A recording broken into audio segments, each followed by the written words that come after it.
Ikiwa leo tuko na mkutano ule ulilenga kusikiliza kero za wamachinga kata ya Gongo la Mboto, hususan wale walio barabarani, na kwa namna moja au nyingine nazipongeza jitihada za Mheshimiwa Rais Samia Suluhu Hassan kwa kuona nia na uhitaji wa Gongo la Mboto kupata soko la kisasa.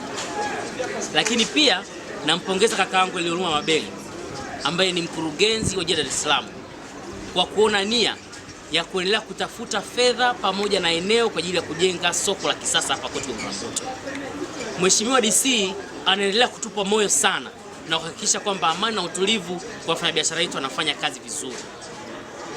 Issue kubwa ni placement au maeneo ya wafanyabiashara, upangaji pamoja na viongozi wao.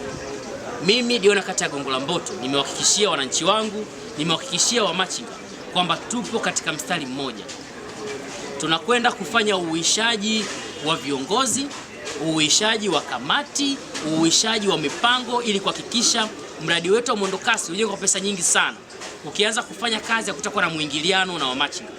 Lakini vile vile barabara ya Nyerere Road au Pugu Road inayopita pale kwenye mwendokasi kuanzia Shuruba au Mzambarauni mpaka inapoishia mwendokasi ya mwisho inapitika bila matatizo yoyote.